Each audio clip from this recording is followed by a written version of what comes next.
আমি রাখি and welcome back to my channel. আজকে আমরা চলে এসেছি বর্ধমান।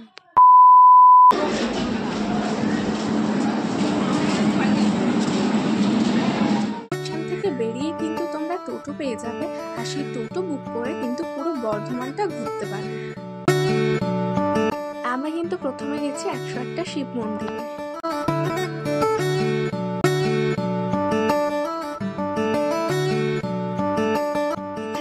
কার পার্কিং করারও জায়গা আছে, তোমরা কিন্তু এখানে কার পার্কিং করতে পারবে, কিন্তু তার জন্য একটা অ্যামাউন্ট পে করতে হবে। যেমন বাস বা লরির জন্য 100 টাকা, ট্রাভেলারের জন্য 100 টাকা, মোটর সাইকেলের জন্য 10 টাকা, আর কারের জন্য 20 টাকা। দেন তোমাদের কিন্তু মন্দিরের আগে জুতো খুলতে হবে, আর সেখানেও কিন্তু একটা টাকা পে করে জুতোটা জমা রাখতে হবে।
আমরা গেছিলাম সর্বমঙ্গলা মন্দিরে, আর মন্দিরে ঢুকতেই কিন্তু গেটের বাইরে তোমরা দেখতে পাবে অনেক ডালার দোকান, তো ওখান থেকে কিন্তু তোমরা ডালা কিনে নিতে পারো।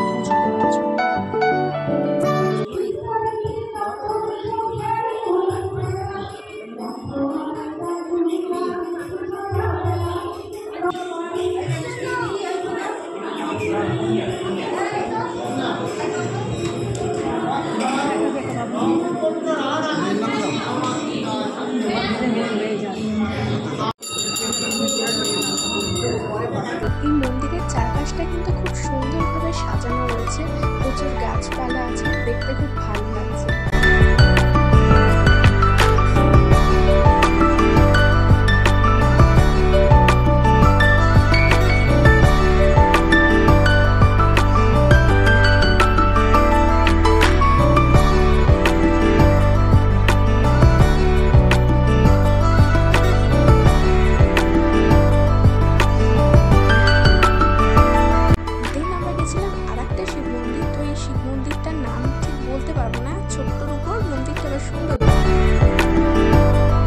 নেক্সট ডেস্টিনেশন কঙ্কালেশ্বরী মন্দির বা কঙ্কালীতলা, আর বলতে বলতে অলরেডি চলেও এলাম।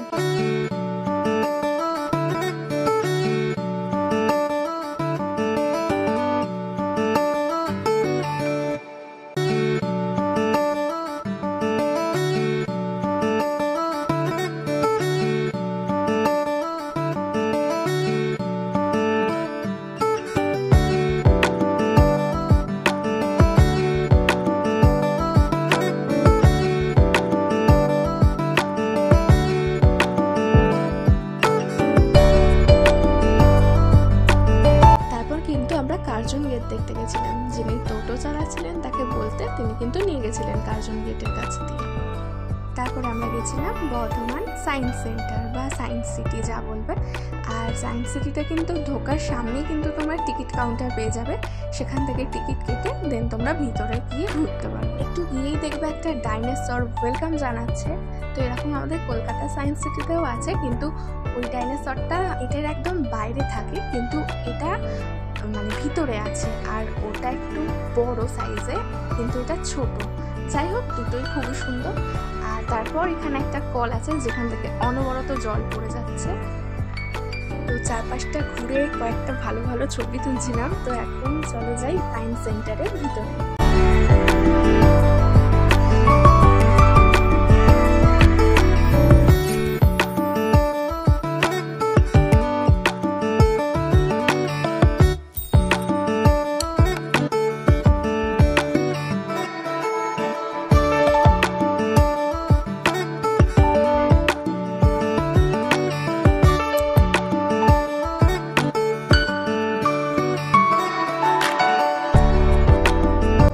বোর্ডটার মধ্যে ইন্ডিয়ার কোথায় কোথায় সায়েন্স সিটি আছে তার ছবি দেওয়া আছে, আর ম্যাপেও পয়েন্টিং করা আছে লোকেশন। ছবির সঙ্গে কিন্তু জায়গার নামগুলোও মেনশন করা আছে। এখন আমরা যাচ্ছি হচ্ছে উপরে, মানে সেকেন্ড ফ্লোরে। তো এখান থেকে ভিউটা জাস্ট দেখো একবার, কি দারুণ লাগছে। এখানে কিন্তু এরকম গোল মতো করে চেয়ারগুলোকে সাজানোর মানে আমি ঠিক বুঝলাম না। যাই হোক, কিন্তু খুব সুন্দর লাগছে।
গুলোতে কিন্তু খুব মজা লাগে, মানে ক্ল্যাপ করলেই লাইট জ্বলে, ব্যাপারটা বেশ ভালো লাগে। তো যাই হোক, আমার এখানে সব থেকে যেটা ইউনিক লেগেছে, সবার থেকে যেটা আলাদা লেগেছে, মানে খুব সুন্দর লেগেছে, সেটা হচ্ছে ওই পেঙ্গুইন বা ডলফিনগুলো যেগুলো স্ক্রিনের মধ্যে দেখাচ্ছি, ওটা কিন্তু সব থেকে আলাদা। আর ওটা আমার জাস্ট দারুণ লেগেছে। আমি ঢুকছি হচ্ছে ভুলভুলাইয়ার ভেতরে। তো এখানে কিন্তু হারিয়ে গেলে চাপ আছে, মানে অনেক কসরত করে তারপর বেরোতে হবে। তো যাই হোক, আমি কিন্তু কখনো ভুলভুলাইয়ার ভিতরে পুরোটা যাই না, মানে অর্ধেকটা গিয়ে যেদিক দিয়ে ঢুকেছি সেখান থেকে আবার ব্যাক করে ফিরত আসি। মানে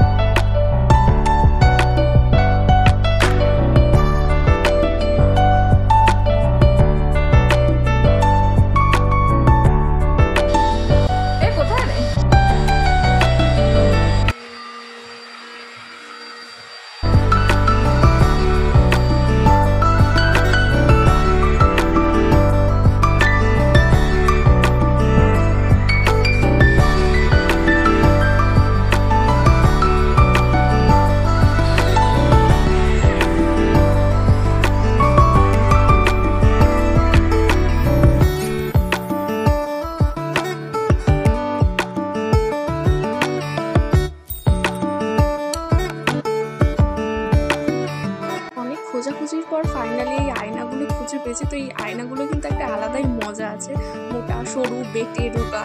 তো আমরা কিন্তু বাইরে চলে এসেছি, মানে একদম কিন্তু বাইরে চলে যাইনি, মানে সামনে যে পার্ক মতন ছিল ওইখানটা। পিছন দিক।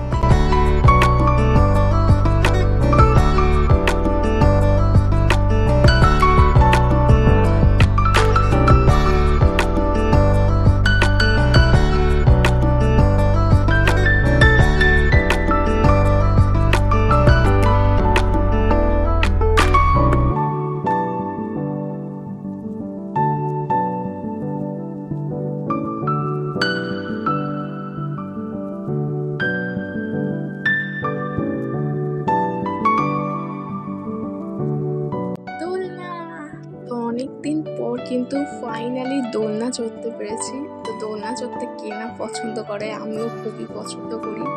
তো যাই হোক, মজা করে এখন আমি দোলনা চড়বো কিছুক্ষণ, তারপরে তোমাদের সাথে দেখা হচ্ছে অন্য জায়গায়। এখন আমরা এসেছি হচ্ছে বর্ধমান জুলজিক্যাল পার্ক, বা যেটাকে তোমরা বর্ধমান জুও বলতে পারো।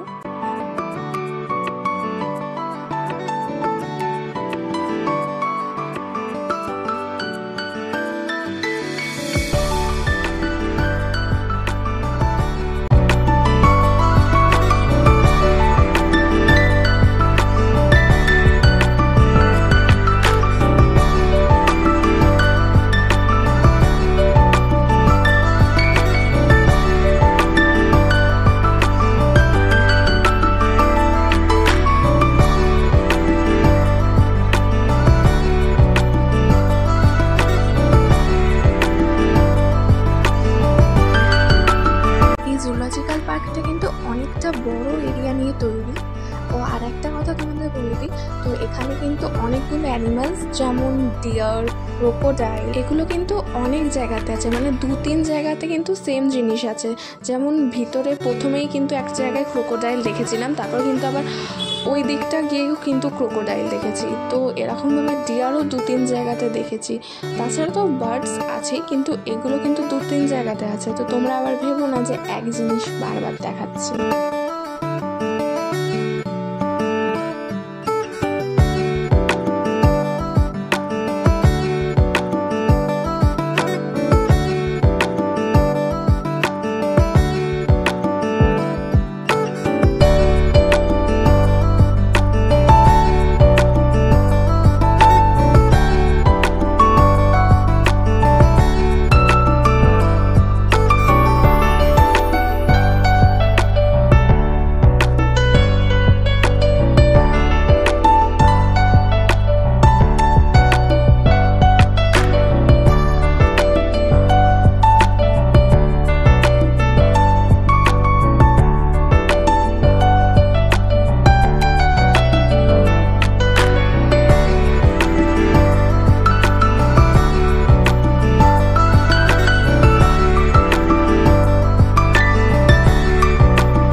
আমাদের কিন্তু কয়েকটা জায়গা মিস হয়ে গেছে, মানে আগে জানতাম না বাট পরে দেখছি যে মিস হয়ে গেছে।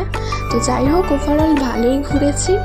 আর ভিডিওটা যদি ভালো লেগে থাকে তো লাইক করে দিও আর চ্যানেলটা সাবস্ক্রাইব করে দিও। দেখা হবে অন্য কোনো ব্লগে। বাই।